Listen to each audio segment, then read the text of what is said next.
BSEB ने 10वीं का रिजल्ट जारी किया है और जिसके बाद अलग अलग जगहों पर खुशी है क्योंकि काफ़ी लोगों ने अच्छा किया है। सबसे ज़्यादा जो कोई बेहतर किया है तो वो छतराई की है। और फिलहाल मैं हूँ बक्सर के राजपुर ब्लॉक के ककरिया गांव में, जो ककरिया में एक बच्ची है जिसने बिहार में तीसरा स्थान प्राप्त किया है। हम कहें तो बिहार का जो टॉपर लिस्ट में है उसमें तीसरा स्थान है। नाम है अनुपा कुमारी। अनुपा हमारे साथ है। हम अनुपा के जो संघर्ष है, जो तैयारी है, उस पर बातचीत करने के लिए इनके गांव पहुंचे हैं। गांव है ककरिया। कैसा लगा जब पता चला कि आप टॉप की है बिहार में? सर हमको बहुत अच्छा लगा। ये बात मेरी दीदी मुझे बताई जब वो आनंद किशोर का लाइव देख रही थी, तो तीसरा स्थान मेरा है, तो उन्होंने बताया कि तुमने तीसरा स्थान प्राप्त की। बहुत खुशी हुई इस बात को जानकर कि मैंने तीसरा स्थान प्राप्त किया है। अनुपा, जब आप एग्ज़ाम देने गई थी या फिर एग्ज़ाम हॉल में बैठी होंगी, तो उस समय जब आपको याद होगा तो क्या इस तरह से आपने इमेजिन किया था कि इतना बेहतर मार्क्स आने वाला है? सर अगर इस बात टॉपर की बात कीजिए तो मैं क्लास जब 4 से 5 में जाने वाली थी, उसमें रोहतास के एक हिमांशु राज नाम का लड़का टॉप किया था। तो उस समय से हम सोचे थे कि हम भी क्लास 10th में टॉप करेंगे। भले ही मुझे मालूम नहीं था कि टॉप करने में क्या करना पड़ता है। जब क्लास 8 में आई तो उस समय से मैं सोची कि अब मुझे टॉप 10 में आना है, और आज मैं टॉप 10 में आ गई। और उसके लिए मैं बहुत दिनों से संघर्ष कर रही थी, और क्लास 10th में आकर मैंने तीसरा स्थान प्राप्त किया। मुझे बहुत खुशी इस बात को।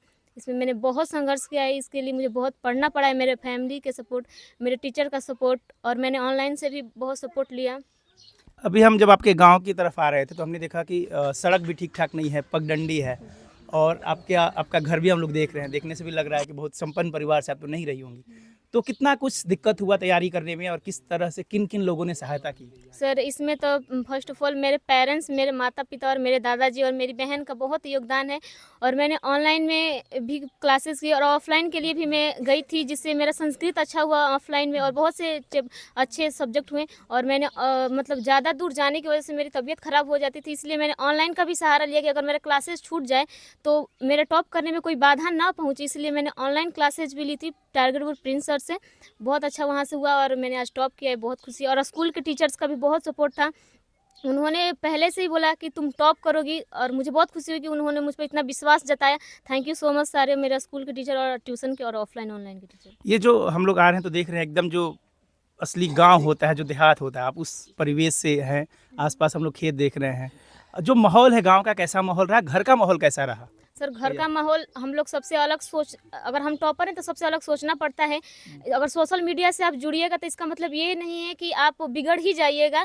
सोशल मीडिया से जुड़ने की वजह से मुझे लगा कि बहुत से बच्चे अच्छे कर पा रहे हैं, या फिर वो किसी भी विलेज से आ रहे हैं, कितने भी खराब एरिया से, लेकिन फिर भी अच्छा कर पा रहे हैं, तो मैं भी कर सकती हूँ। इसीलिए मैंने इसके लिए बहुत संघर्ष किया और आज मैं टॉप कर गई। बहुत खुशी इस बात को मुझे। आप मोबाइल का जिक्र कर रही हैं तो ज़्यादातर लोग बोलते हैं कि नहीं, बच्चों को मोबाइल दे दीजिएगा तो रील्स देखेंगे, टाइम वेस्ट करेंगे।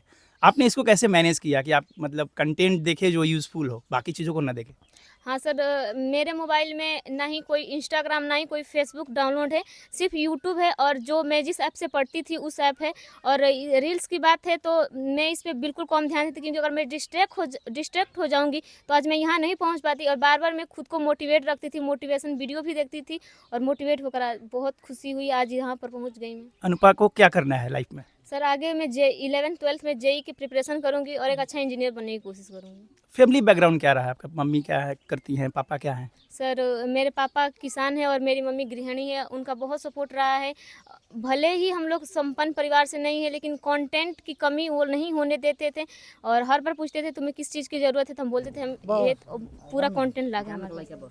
जो बच्चे आने वाले समय में तैयारी कर रहे हैं, पढ़ाई कर रहे हैं, वो भी ये जानना चाहेंगे कि आप चूँकि इस क्षेत्र की टॉपर हैं, बिहार के तीसरे स्थान पे आप आए हैं, तो वो भी जानना चाहेंगे कि उनके लिए आप क्या कहिएगा, कैसे वो तैयारी करें ताकि वो बेहतर कर सकें?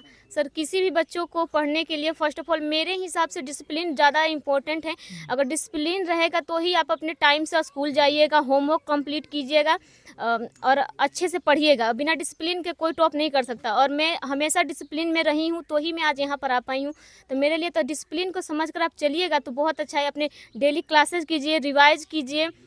इसके बाद जो आपका बैकलॉग हो गया है, बच्चे का कभी कभी बैकलॉग हो जाता है, उस बैकलॉग को भी ख़त्म करके चलिए, क्योंकि अगर आपको टॉप करना है तो अच्छा से करना पड़ेगा, और स्टडी भी बहुत अच्छे से करिए। लोग यह भी जानना चाहेंगे कि जो टॉपर होते हैं वो कितने घंटे तैयारी करते हैं? रात में पढ़ना अच्छा रहता है या दिन में पढ़ना अच्छा रहता है? आपका दिनचर्या क्या रहा? सर मेरी बात की जाए तो मैं लेट नाइट स्टडी पे ज़्यादा विश्वास करती हूँ, क्योंकि उस समय शांति का माहौल होता है, आराम से पढ़ सकती हैं, कोई डिस्टर्ब भी नहीं करेगा। तो उस समय मैं लेट नाइट स्टडी करती हूँ। और बात हुई कि कितने घंटे पढ़ते हैं, तो इसके लिए मैं टू-डू लिस्ट बनाती थी कि आज मुझे क्या करना है, इस सब्जेक्ट में कौन से टॉपिक पढ़ना है, ऐसे करके और मैं टिक लगाती थी कि पढ़ ली, तो मैं टिक लगा देती थी। और ऐसे सर ऐसे हो तो रोज़ मैं 5 से 6 घंटे पढ़ती थी। अगर कभी टू डू लिस्ट समाप्त नहीं हो पाता था तो अगले दिन उसको इंक्लूड करने पे कभी 8 घंटे, कभी 7 घंटे ऐसे चला जाता था मेरा। तो मैं लेट नाइट पे ज़्यादा स्टडी पे बहुत विश्वास करती हूँ। आप अपने फैमिली वालों के लिए क्या कहिएगा? गाँव के लोग काफ़ी खुश हैं, सब लोग यहाँ आ रहे हैं। अभी कैसा माहौल है यहाँ पर? सर अभी तो बहुत खुशी का माहौल, आप देख सकते हैं कितने लोग आए हैं, हमें बहुत खुशी है, इतने सारे लोग हमसे मिलने आए हैं। मेरी अचीवमेंट के लिए थैंक यू सो मच। सभी को बोलेंगे, अपने टीचर, यहाँ के सभी मेरे जो गाँव के लोग हैं उनको, मेरे माता-पिता को तो सबसे पहले थैंक यू सो मच।